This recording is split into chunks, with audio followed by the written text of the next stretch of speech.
Well, good evening, everyone. I'm glad that you all found the right venue for this evening, Orchestra Hall, of course. While it's a beautiful day outside, it is awfully chilly in the wind that's coming off the lake, so that is why we changed it to this venue.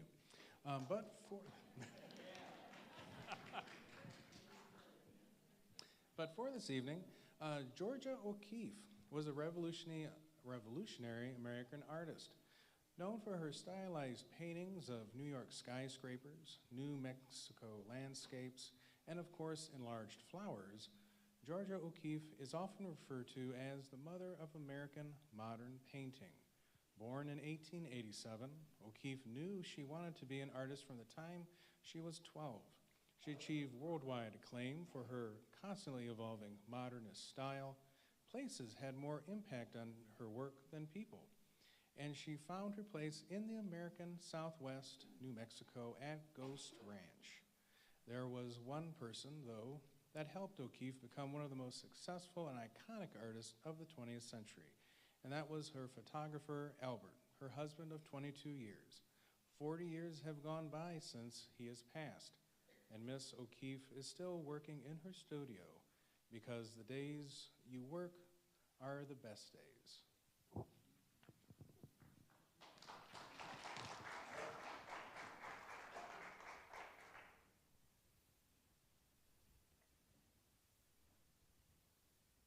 Who let you in? Who let you into my studio? I don't usually allow anyone into my studio. You're just going to have to shush.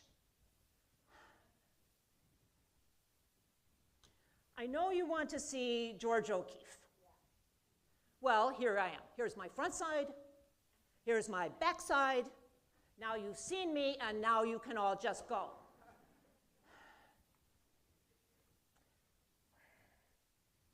I'm getting the feeling you're not going. I don't mean to be rude, but I really don't like talking to people. Trying to get an artist to talk is trying to get a newborn baby to walk. I don't like words.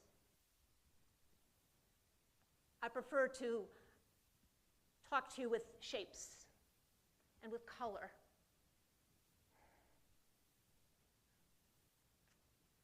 I also don't really care for people and just talking and talking and talking. What I like best about working here in this beautiful Southwest is the fact that there are not as many people, and there's a beautiful quiet, and there's peace here. In fact, I've had my telephone number changed 3 different times so people would stop calling me. I even hired a deaf housekeeper so she wouldn't be talking to me all the time. I will share with you a little bit because I know you're probably not going to leave until I do. But I am working. I am working now with charcoal because my eyes are failing me. And even though I can see the end of my hand,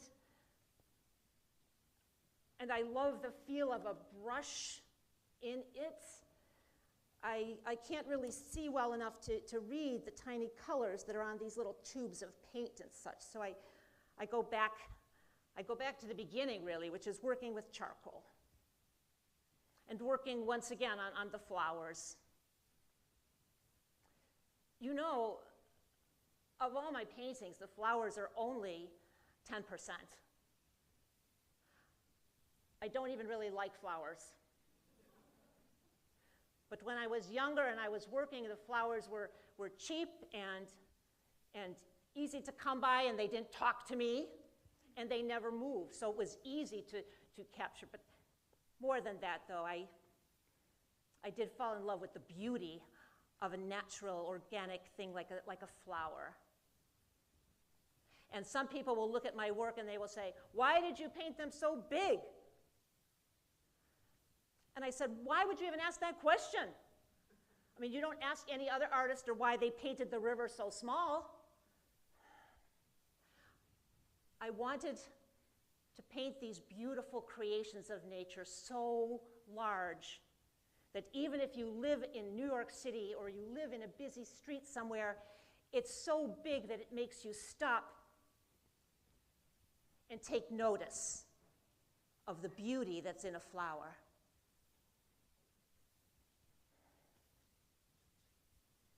You know,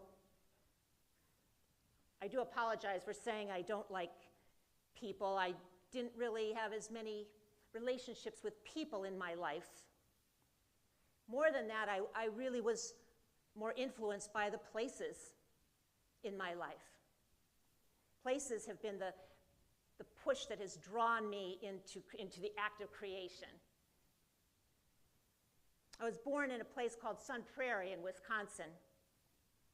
It was farmland.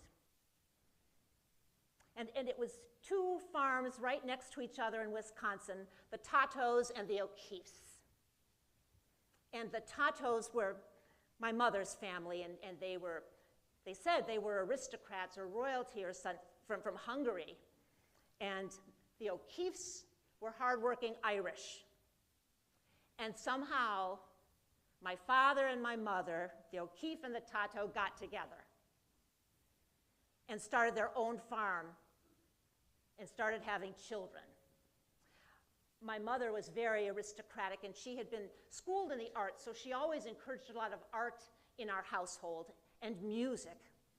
She had one pair of earrings that she had saved from when she left Hungary, and she would always bring out those earrings if there was to be company in the home.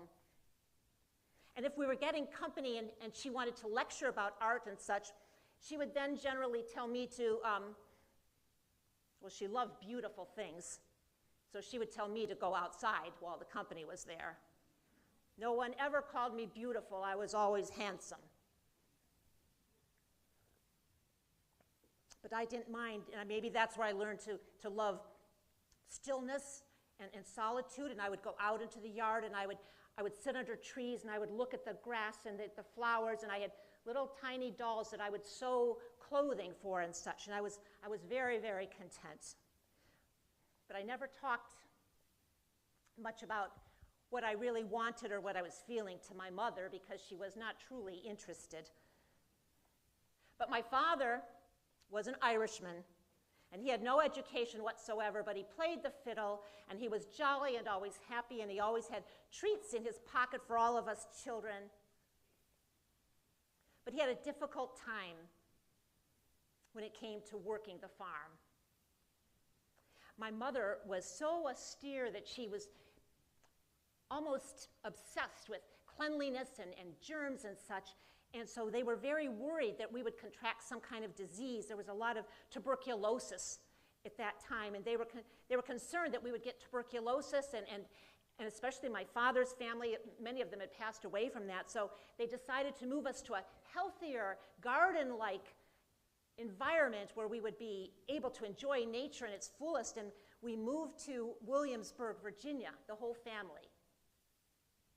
But that was not a garden spot. It was more like a swamp. It was full of disease and malaria and mosquitoes, and they had terrible, terrible schools. And my poor mother was quite miserable. My father was trying to start a hardware store, but again, everything was so difficult for him. So my mother, valuing education, sent me to a boarding school. And I wasn't a poor student, but I was a little bit odd if you would ask any of the other children at the school. I didn't like to speak. I didn't really want to play except by myself. And even then, I always tended to wear black, what you would call almost androgynous clothing. I was a little bit of a tomboy, and so I just liked to wear things that were loose and free so I could climb trees and such. And even now, I really prefer just to wear black. If you wear black, you don't have to think about anything else when you're choosing what to wear. And if you wear colors, there are certain expectations that you have to be aware of. If you're wearing red, then people that meet you think naturally you're going to be vivacious or you're going to be outgoing. And if you're wearing pink, they see you as feminine and maybe a bit demure, and if you wear blues, they might think you're very suave and somehow romantic, and so I didn't bother with any of those things. I just wore black, and I just wore loose, long shirts. There was one person, though, who I loved at that school, and her name was Mary Willis. And from the time I was a child, I knew that all I wanted to do was to draw or paint or create things, and she saw that in me. And she would give me extra time in the art room after school. Now, of course, then the art room would just be praying pencils and how to draw books and such, but nonetheless, it's where I felt I could truly be myself, and I was very, very grateful to her. When I graduated, of course, there wasn't money in our household to go on to higher learning and such. My father's attempt to run a store was miserably failing. But it was that Miss Willis who helped me to get a scholarship to the University of Chicago in the art school. And that might sound very fine to you, but Chicago in those days was not that at all. The city was dirty, it was smelly, and I went to class in Chicago, this big city. I had never been in a city like this before, and I enjoyed the art class, but suddenly, instead of being the best one in the class, I was just one of hundreds of other gifted students. And I think the thing that bothered me the most were the life drawing classes, where I had to look at naked people. And it was just revolting to me, and I didn't care for that at all. And you know, I never have done paintings of the human figure. It just, things weren't very sanitary even in the city at that time, and I contracted typhoid and had to come back to Virginia to my family to recover. And it took almost an entire year. But I wanted nothing else than to be an artist. So once again, Miss Willis helped me to go to a school that wasn't quite as expensive or quite as far, well, it certainly maybe was as far away, but she told me about the Art Student League in New York City. And that's where I went, to New York City, the center of the art universe. Well, at least on this continent it was. And there I truly found my pace. And I was with other students who were creative and who were working and who had the same aspirations as I. And I loved the city, and even though I still was wearing black and many people still thought I was rather odd, I even somehow got the nickname of Patsy, because for once I was truly happy there. And every week, we students would go and visit the galleries in New York City. And there was one gallery that stood out among them all, and that was the 291. The 291 gallery was on 291st Street and Fifth Avenue. And it was run by a photographer by the name of Alfred Stieglitz. Alfred Stieglitz had invented or reinvented photography and made it an acceptable art form. Alfred Stieglitz was the first to photograph fog, or smoke at the train stations, or rain at night. It was all about images and textures and shadows and such. He was brilliant. And photography would not be an art form today if it wasn't for Stieglitz. And in the 291, he was the first to exhibit paintings that came from Europe, modern paintings, like Picasso and Matisse on the walls of his gallery, and we could get this close and see them.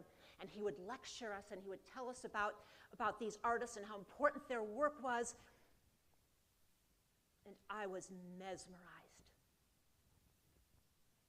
I don't know if all of you can see this picture, but who wouldn't? Who wouldn't be mesmerized by this man? Look at those eyes.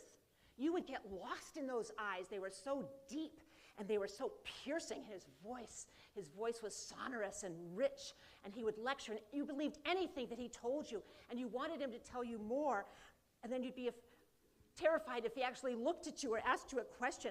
But we'd sit on the floor around his feet.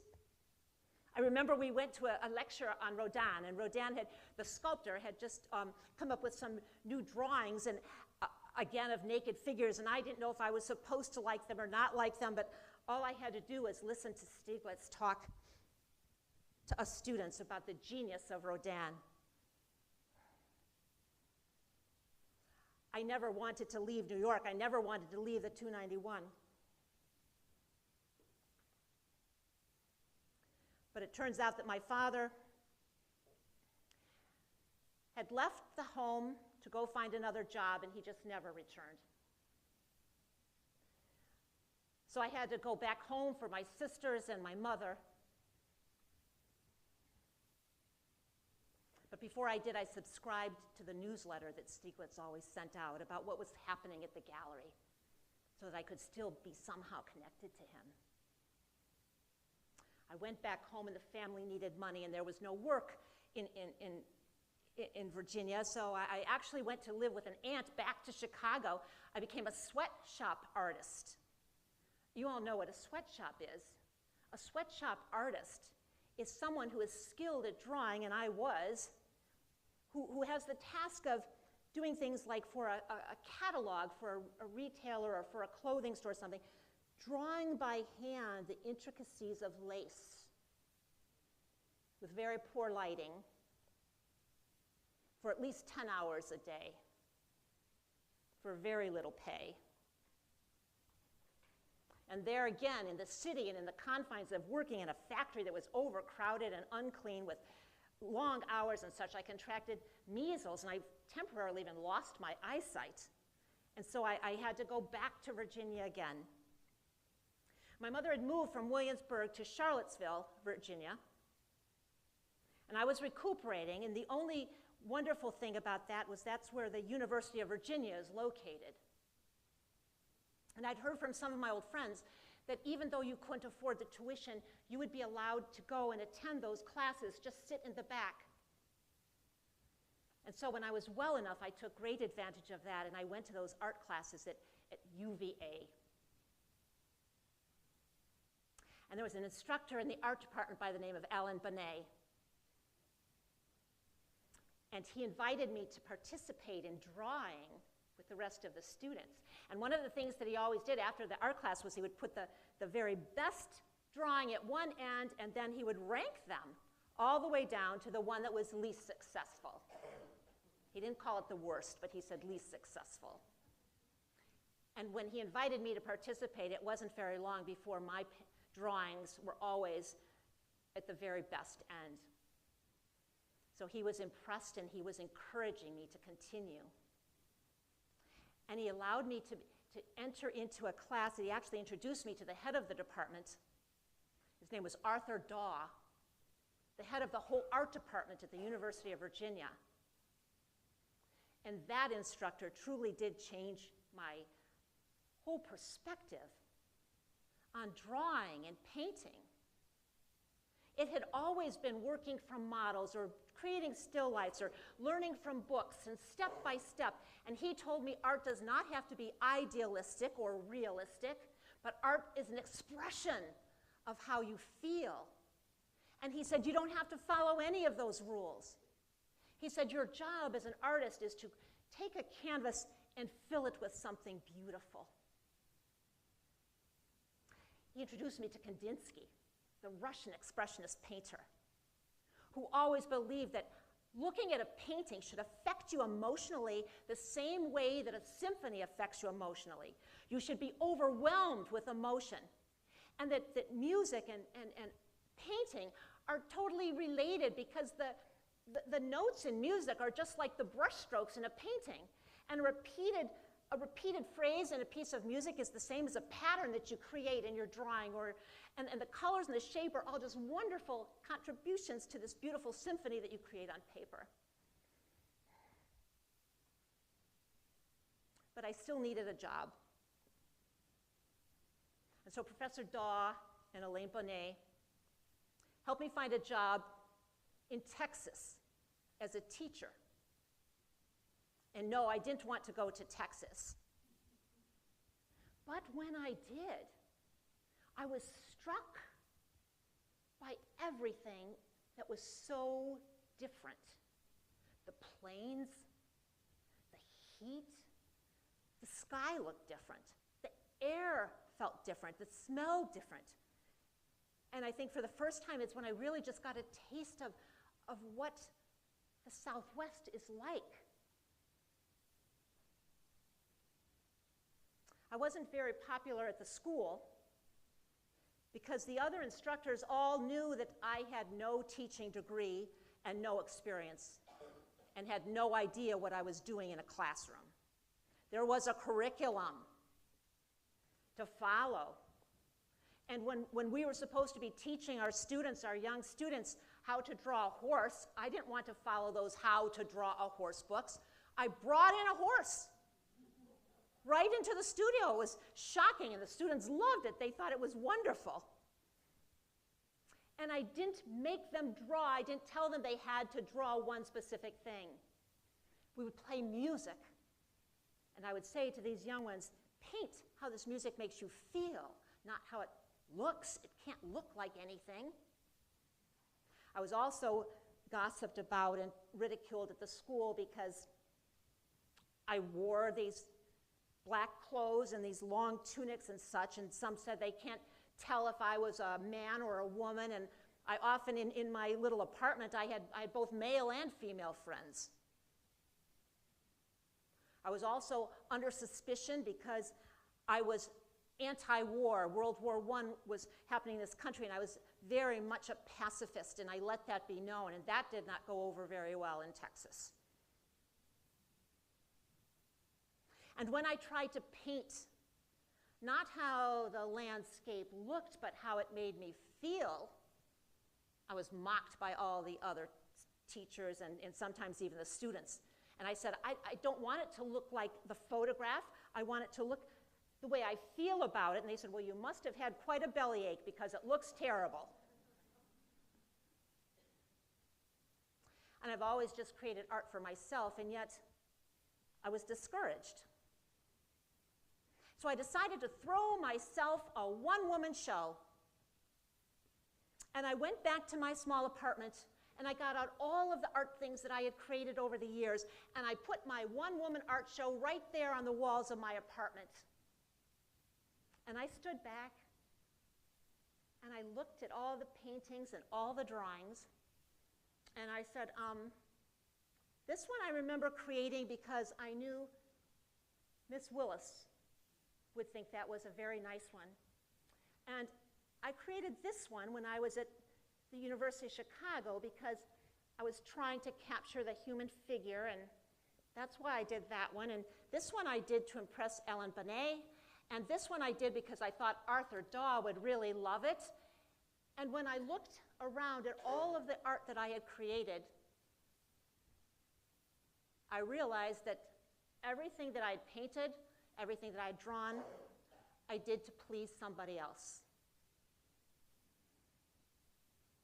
I ripped them all down, and I ripped them all up. Just destroyed all of them. And said, this time I'm going back to the very beginning, and I'm going to create drawings for myself. And I didn't even want color at that time to help me. I started with charcoal on the floor. Charcoal on the floor. And I wasn't looking at anything, and I had always had these wonderful shapes in my mind. Shapes that I would keep thinking about over and over again. And I started just thinking to what has already been in my head and in my soul and putting those down on paper with a piece of charcoal.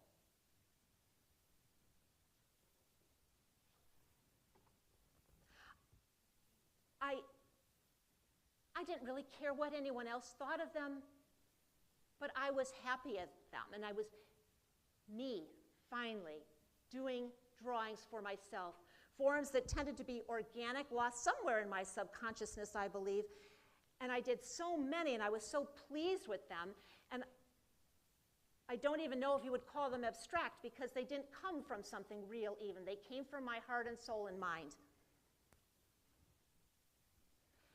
And as I looked at all of these drawings that I'd worked on for weeks on the floor of my apartment, I truly wanted someone else to see them.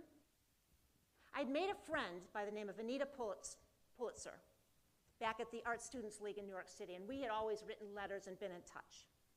And she was also an art student who understood very many times the same frustrations that I had felt, and she felt them too sometimes. And so I took my drawings and I rolled them all up, and I put them into long cardboard tubes. And I sent them to my friend Anita in New York City.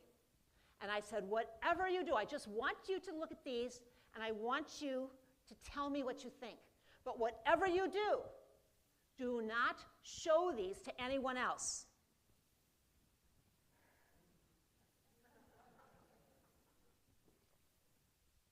You know what happened. She sent me a letter, and if her photograph had been in it, I know she would have looked very sheepish, because she said, I know what you told me. But when I saw those drawings, I had to share them with someone. And she took them to Stieglitz at the 291. I said, you did what? I said, how could you do that? You promised me. I made you swear you wouldn't show them to anyone. How dare you betray me? So what did he say? And she said, when Alfred Stieglitz looked at my drawings, he said, finally, a woman on paper. I was still angry that he actually hung those drawings and was putting on a show in New York at his gallery without even contacting me. So I took a leave from the school and I made my way up to New York City to confront him. And that's what I did. I marched right into the 291. And I was already angry, but I was even more angry when I saw that he even had my name wrong. He said, drawings by Virginia O'Keeffe. He got the state wrong. And so when I marched and I said, how dare you? You must take these drawings down right now. And he said, who the hell are you? And I said, I'm the artist and you have no right to show these drawings without my permission.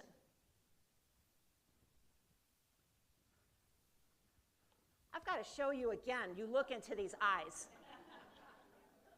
And there is no winning an argument when you're talking to Stieglitz. And he looked at me with those eyes and that voice, and he said, when I looked at your drawings, he said, I felt like I had been carried up to the heavens, past the stars, and I didn't want to ever leave.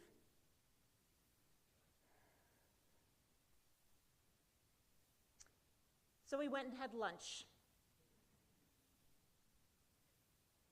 And he told me I was wasting my time and my gift by teaching in a school in Texas, and that I should be creating paintings and drawings full time, that I was such a gifted artist. I was cheating the world if I didn't share these with the rest of the world. And he offered even to support me and to encourage me and to promote my work. I didn't say yes right away. I went back to my job, but that man wrote me almost every single day, begging me to come to New York to paint.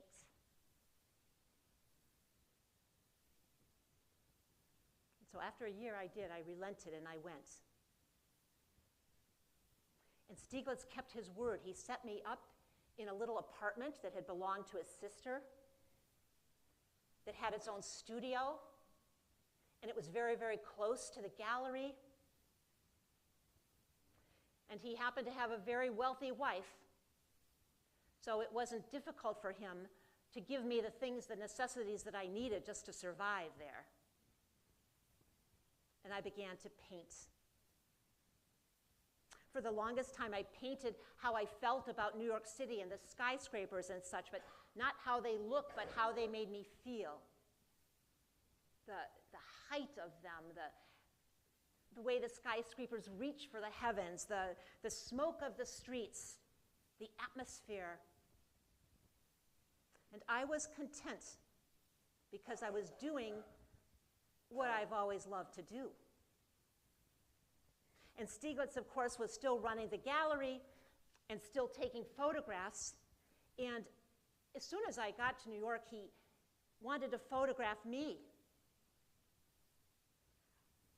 He began by photographing just my hands,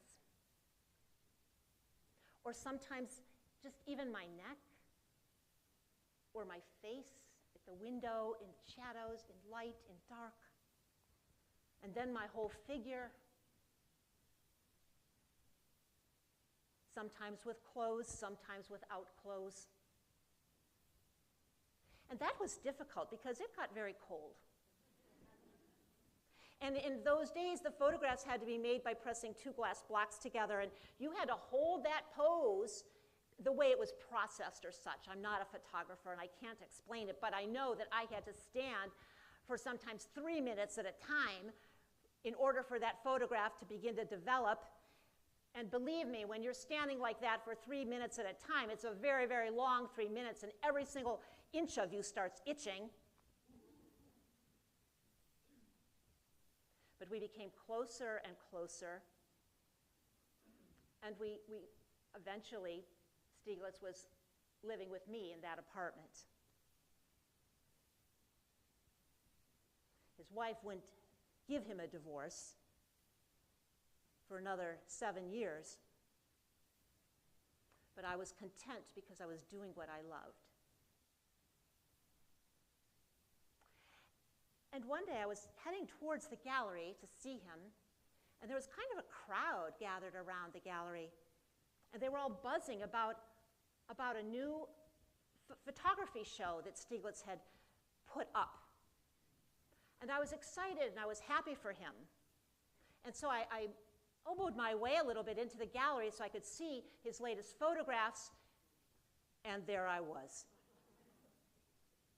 On every wall, in clothed and unclothed glory, it was all me.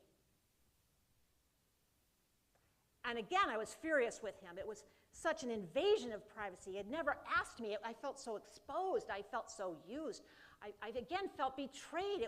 Those were taken in such an intimate environment between two people who really cared about each other, and then he just like throws them all up there on the walls, and I thought for sure then that I would leave him. But then I heard some of the patrons that were in the gallery whispering to each other as they looked at these photographs, and they said, how he must love her to photograph her that way. Later critics said that there has never been a more beautiful portrait by this group of portraits of this one woman. We were married, and it was amazing to very many of our friends who thought we could never be compatible. He was 23 years older than I.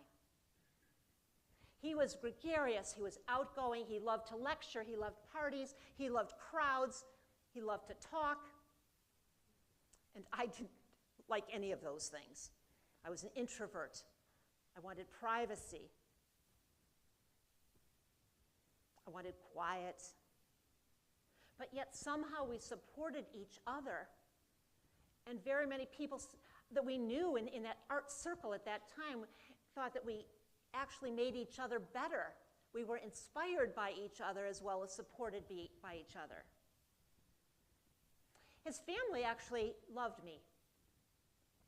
And in the summer months, we would go to another place that was very important to me, and that's Lake George. And there his entire extended family would gather. It was in the woods. It was all beautiful. He had a large house there, much more than a cottage and such.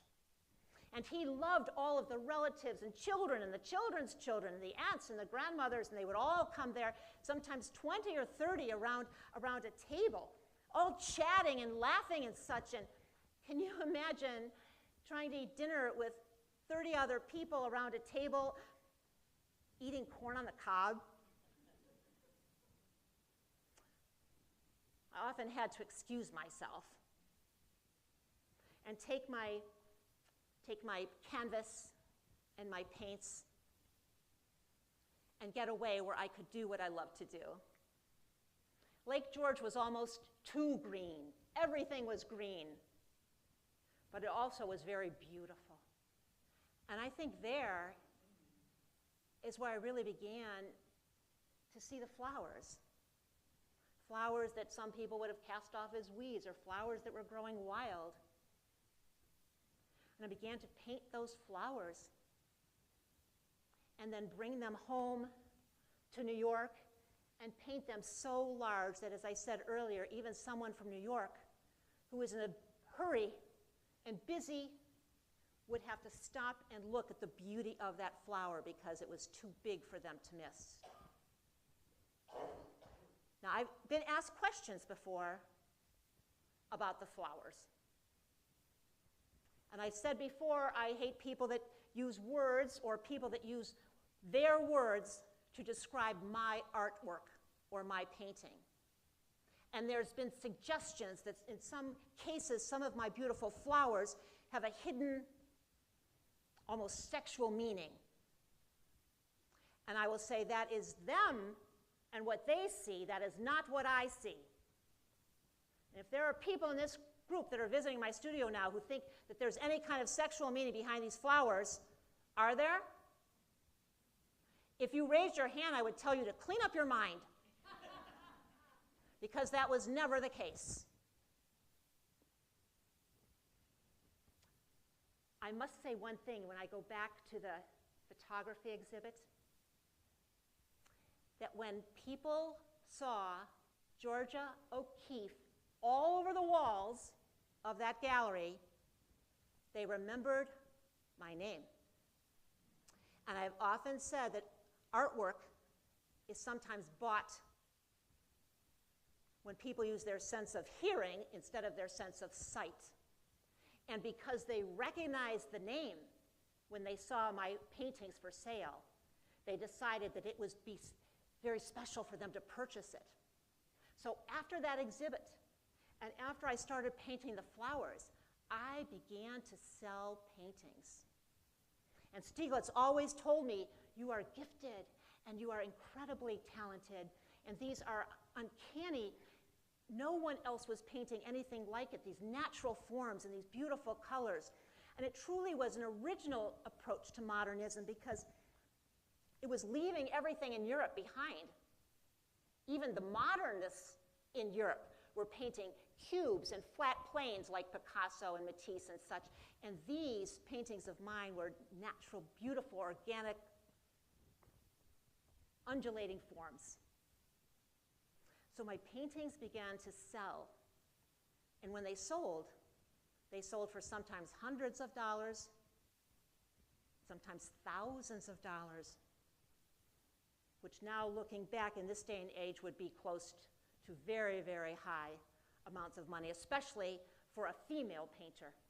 There was no other woman painter who was commanding those kinds of prices. And I was even getting commissions from companies to paint murals in their lobbies of hotels and such. And I was being invited to exhibit in shows in some very fine galleries, not just the 291. But as my star began to rise, Stieglitz's began to fall a bit. And he saw himself somehow in my shadow. Things began to change in the work that he was exhibiting. as the country moved into a depression, and social realism had become more popular as a form of painting, as an art expression, and Stieglitz didn't really latch on to that. He didn't quite get it, and so fewer and fewer people were coming to his gallery. And Stieglitz was never meant to live in anybody's shadow. He loved the adoring students at his feet. And so when I was painting, exhibiting, selling, he brought in a very young woman to help keep up the studio and the gallery and his apartment. I never cooked or cleaned or did anything like that, and so she took on very many more of the typically wife-like duties in the home, even though she had a great deal of money and she also was donating a great deal of money to the gallery to keep it afloat. She had no trouble with sweeping the floors or washing his brushes or sitting at his feet. I wasn't even bothered by that. I thought, well, finally somebody else is helping me take care of him.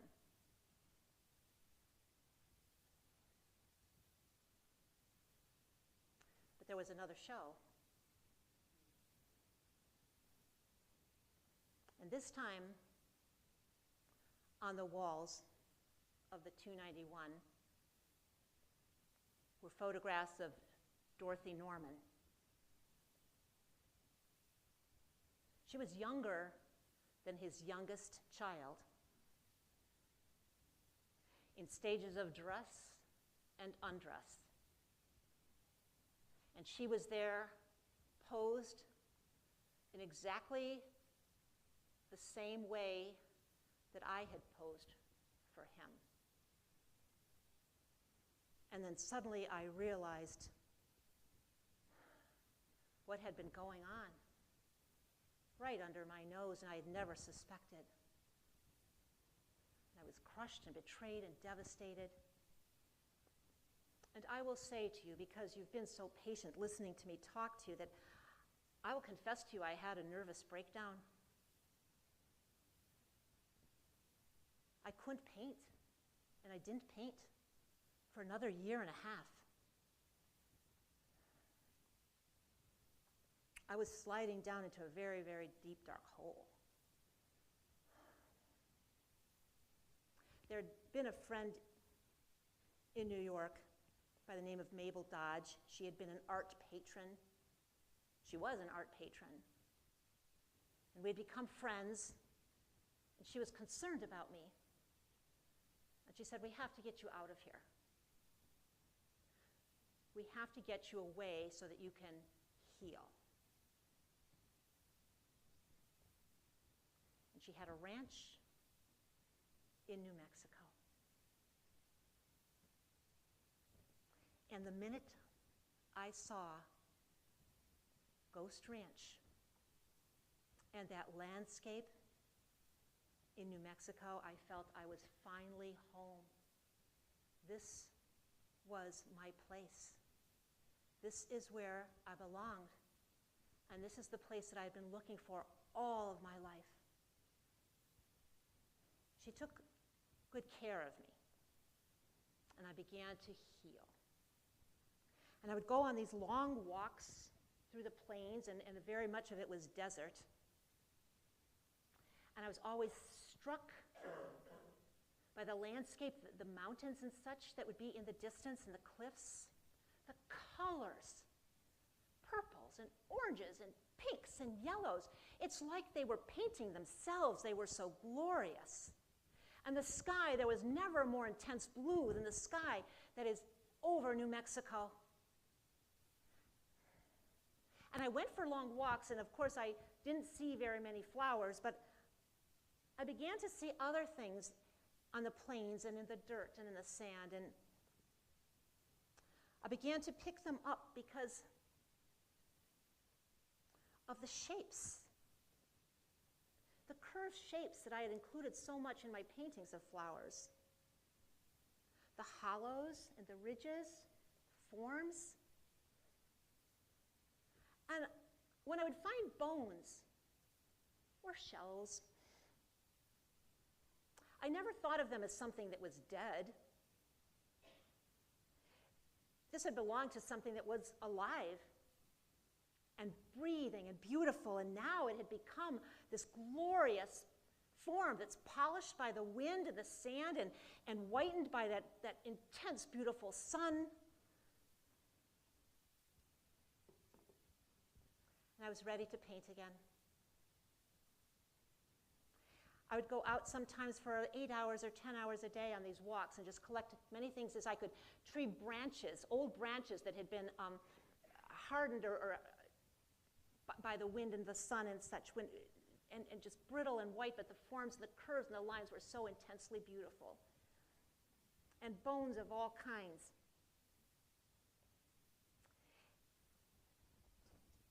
I remember once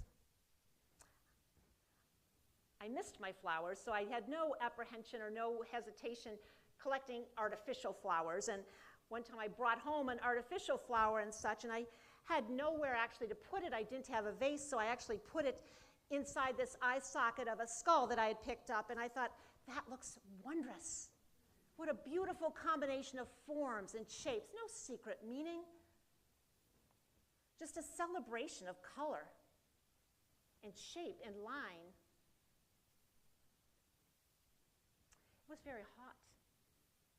And there were times that if the sun was too intense, I would take my canvas with me very often and some paints and go out to paint outdoors. And there were very many times when it would become so intensely hot that I would take my little car with me. It was like a roadster or such, and I would put the little cover up and sit in the shade of that while I painted, or even climb under the car sometimes for shade and sketch or paint from under the car so that I could stay there in all of that beauty and all of that peace and quiet. Stieglitz was writing all the time, not really apologizing, but begging me to come back to New York. He had given up the 291, and he had purchased another gallery, and it wasn't doing very well at all because he really wasn't able, with his advancing age, to have openings and to court all of the patrons that he needed to make it successful. But he was showing some of my work that I was sending him once I had completed paintings that were done in the Southwest. And so I did go. I decided I was still married, and I would go for 6 months and help Stieglitz get his things together and make sure that the gallery was running and that he was taking care of my paintings and they were being marketed and sold and such. But New Mexico kept calling me back. And when I would go back to New Mexico, Dorothy Norman would move right back in New York. I made very many trips to New York City. I asked Stieglitz to come out and see me in the Southwest to New Mexico, and he never did. And the gallery began to fail, and his health began to fail. And I received a telegram that Stieglitz passed away in 1946 at age 82. So of course I went back and settled his estate and sold some of the work to pay off some of his bills and such.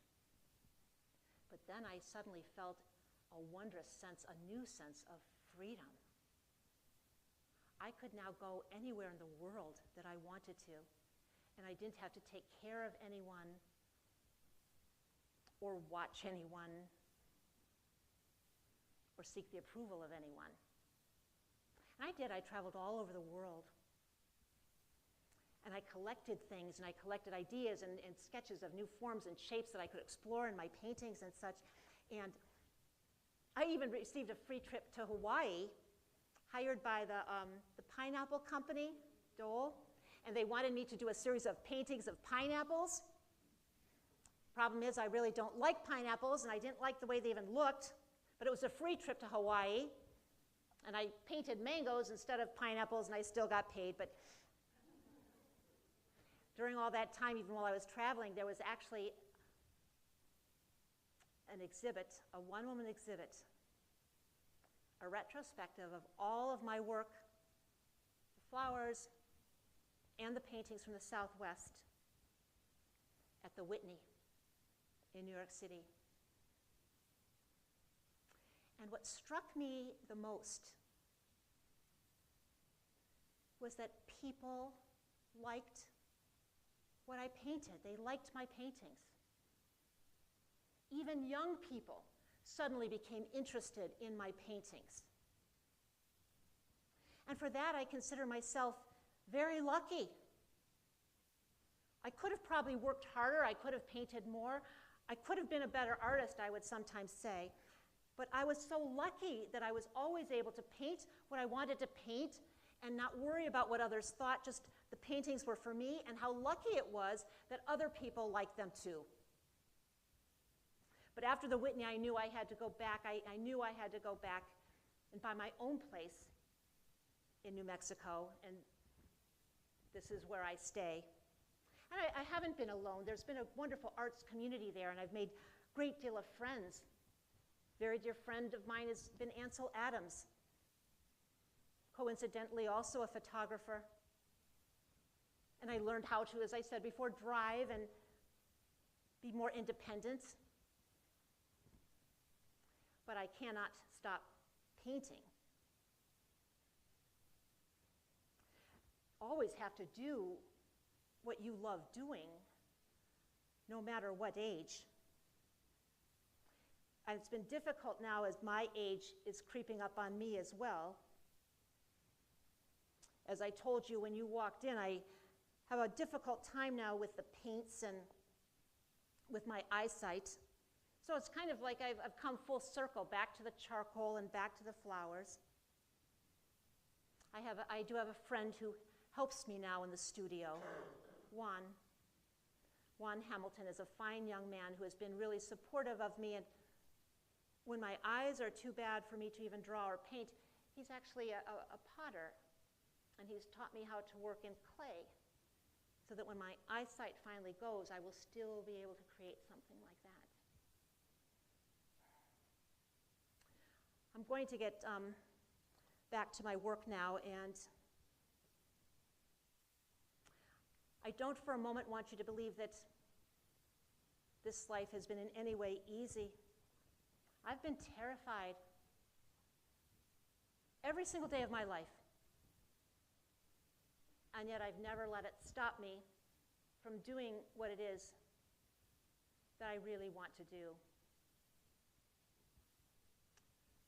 I wonder if Stieglitz would have liked this drawing.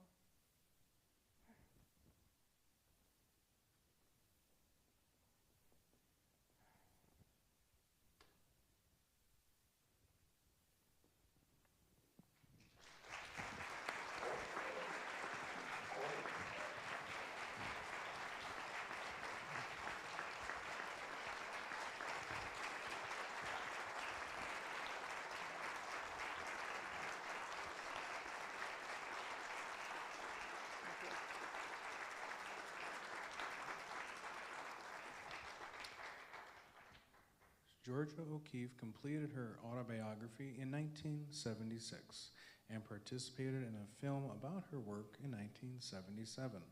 Her friend and associate, Juan Hamilton, taught her to work in clay when she could no longer paint, and she continued to work in charcoal and pencil until 1984. Following Mr. Stieglitz's advice, she was careful to never undersell her paintings. In 2014, a floral painting sold for $44 million and set a new record for the price of painting by a female artist. During her career, O'Keeffe received many honorable degrees, the Medal of Freedom from President Gerald Ford, and was awarded the National Medal of Arts by President Ronald Reagan. Failing health forced her to move to Santa Fe, where she died 2 years later at the age of 98. At her request, Georgia O'Keeffe was cremated. No funeral or memorial service was held, and her ashes were scattered across the landscape that she loved so much. Her work resides in museums all over the world, and many art critics believe she is one of the greatest visual artists of all time. Thank you. Thank you. Thank you. Thank you very much. What a thrill it is to be back here at Lakeside. I love this community so much, and all of you so much. I've seen you a couple times before. If there are any questions at all, I'm happy to try to answer them for you. I'm with the group Women in History, so you'll see a number of us this summer yet. If anybody's interested in our group, it's a group of about 14 that portray 80 notable American women from America's past 400 years. So we have little postcards here if you're interested. We love coming to Chautauquas. That's our favorite. Lakeside Chautauqua is our favorite, but we also perform at libraries and churches and schools to all ages and civic groups of all kinds. So again, just a real treat to be here. Thank you for inviting me, John. Any questions at all?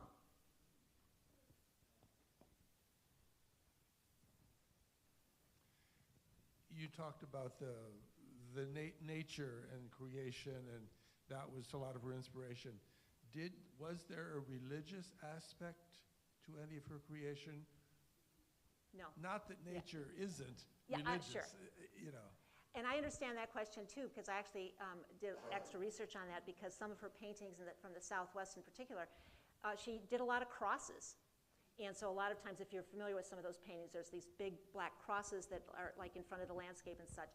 And no, she appreciated the influence of the church in that particular part of the country, and especially establishing that section of the country, the Catholic Church in the Southwest. But she also just really appreciated the form. But no, as far as I know, she had no religious affiliation, or there was no religious intent or spiritual component. Well, spiritual, but not religious, to her work. Thank you for the question. Anything else? Thank you also for moving us inside. I was like sitting back there and everybody was coming through. I heard, thank goodness we're not outside. So these prints would have all been blown into the lake, I think. And my husband is here, and I just want to thank him, give him a shout out, because I have my own Stieglitz, and that's my husband John there, who printed all of these beautiful reproductions for me. So thank you, dear. Thank you. I just wondered who else we saw you portraying. Last year I was here as both Susan B. Anthony and Eleanor Roosevelt. And I will be back in 2 weeks as Florence Harding, which is a great story, and then in August as Julia Child. So that's my favorite right now. So thank you. I get a chance to plug myself. Just an amazing community. Thank you. It's such a pleasure to be here. Have a good night. Thank you.